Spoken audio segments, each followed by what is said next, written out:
Assalamualaikum warahmatullahi wabarakatuh. Yang terhormat Ibu Risma Hikmawati selaku dosen ilmu tafsir.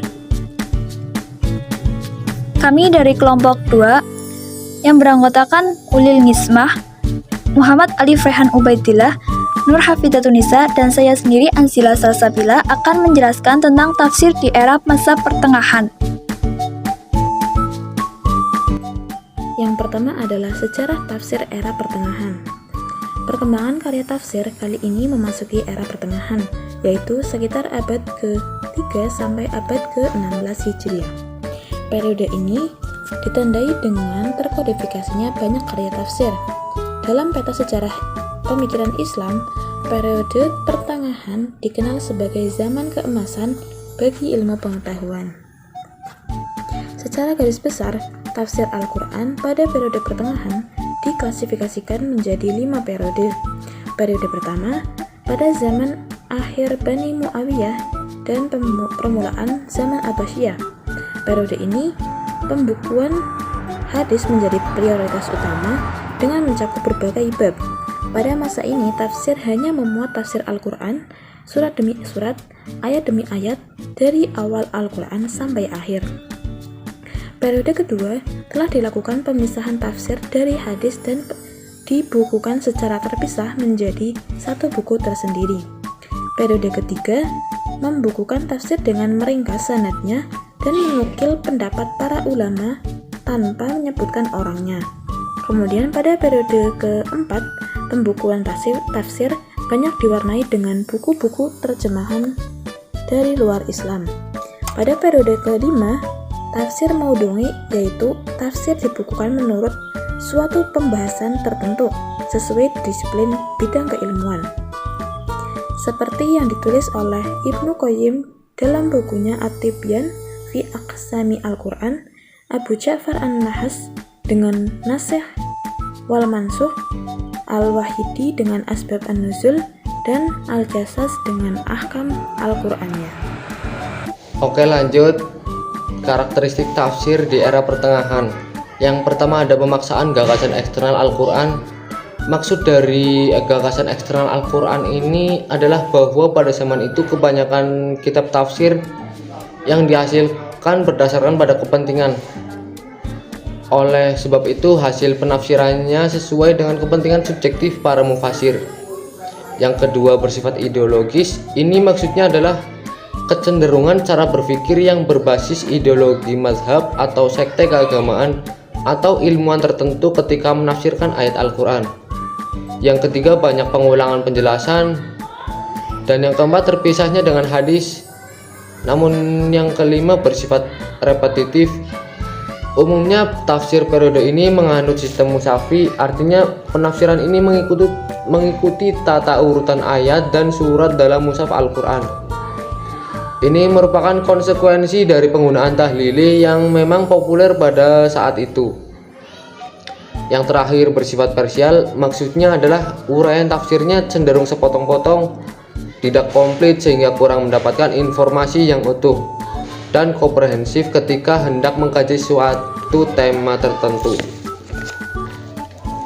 Namun sumber penafsiran ada 3. Yang pertama wahyu. Tidak ada perselisihan di antara ulama bahwa sumber tafsir pada masa Rasulullah adalah wahyu. Yang kedua al-ra'yu atau logika. Logika berasal dari kata Yunani kuno yang berarti hasil pertimbangan akal pikiran yang diutarakan lewat kata-kata namun dinyatakan dalam bahasa. Ilmu logika mempelajari kecakapan berpikir secara lurus, tepat, dan teratur. Namun yang terakhir, Israiliyat. Ulama mendefinisikan Israiliyat sebagai cerita-cerita dan informasi yang berasal dari orang Yahudi dan Nasrani yang telah menyusup ke dalam masyarakat Islam setelah kebanyakan orang Yahudi dan Nasrani itu masuk ke dalam Islam. Selanjutnya adalah corak tafsir era pertengahan. Pertama, corak tafsir fikih. Maksudnya adalah tafsir yang dibangun di atas wawasan mufassirnya dalam bidang fikih sebagai basisnya. Yang kedua, Corak tafsir linguistik atau tafsir al-lughawi adalah tafsir yang dalam menjelaskan ayat-ayat Al-Quran lebih banyak menggunakan aspek kebahasan daripada pesan pokok-pokok dari ayat yang ditafsirkan. Kemudian tafsir teologis. Corak tafsir teologis adalah salah satu bentuk penafsiran Al-Quran yang tidak hanya ditulis oleh simpatisan kelompok teologis tertentu, tetapi lebih jauh lagi merupakan tafsir yang dimanfaatkan untuk membela sudut pandang teologis tertentu. Kemudian, corak tafsir sofistik.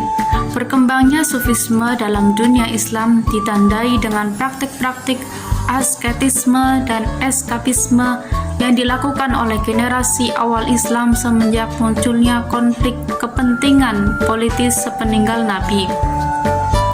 Kemudian corak tafsir falsafi. Setelah kitab-kitab filsafat dari berbagai sumber di dunia diterjemahkan ke dalam bahasa Arab dengan modifikasi-modifikasi tertentu, akhirnya buku-buku terjemahan ini dapat dikonsumsi oleh kaum muslim kalangan tertentu. Kemudian muncullah reaksi dan respon tertentu dari kaum muslimin.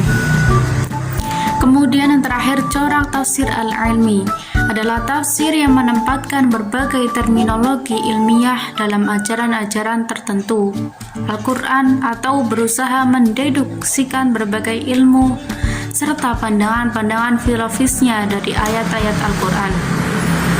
Tafsir ini dibangun berdasarkan berdasarkan asumsi bahwa Al-Quran mengandung berbagai macam ilmu, baik yang sudah ditemukan maupun yang belum. Selanjutnya, tokoh-tokoh tafsir era pertengahan.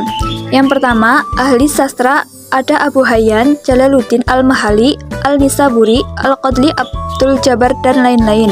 Yang kedua, bidang fikih. Muncul Al-Qiyah Al-Irasi dari Madzhab Syafi'i, Al-Qurtubi, dan Ibnu Arabi. Yang ketiga, dari kalangan Syiah, muncul Mullah Muhsin Al-Rashi, Abu Ali At-Tabarsi, juga Al-Sawkani yang mewakili teologi Syiah Zaidiyah. Yang keempat, ahli kisah muncul Abdurrahman Al-Thalibi, Ibnu Katsir. Yang kelima, ahli sastra ada Abu Hayyan, Jalaluddin Al-Mahali, Al-Nisaburi, Al-Qadli Abdul Jabbar, dan lain-lain. Adapun yang terakhir adalah kitab-kitab tafsir era pertengahan. Yang pertama, Tafsir Jami Al-Bayan An-Ta'wil Al-Quran karya Ibnu Jarir Al-Tabari pada waktu 923 Masehi. Yang kedua, Al-Kashashafan Haqa'iq Al-Quran karya Abu Qasim Mahmud Ibnu Umar Al-Zamahsyari pada waktu 1144 Masehi dengan corak ideologi Mu'tazilah. Yang ketiga, Mafatih Al-Ghaib karya Fakhruddin Al-Razi pada waktu 1209 Masehi dengan corak teologi Sunni Asy'ariyah. Yang keempat, Tafsir Jalalain karya Jalaluddin Al-Mahali pada waktu 1459 Masehi. Yang kelima, Jalaluddin Al-Suyuti pada waktu 1505 Masehi dengan corak filologi. Sekian dari kelompok kami. Bila ada kekurangan dan kesalahan, kami mohon maaf. Wassalamualaikum warahmatullahi wabarakatuh.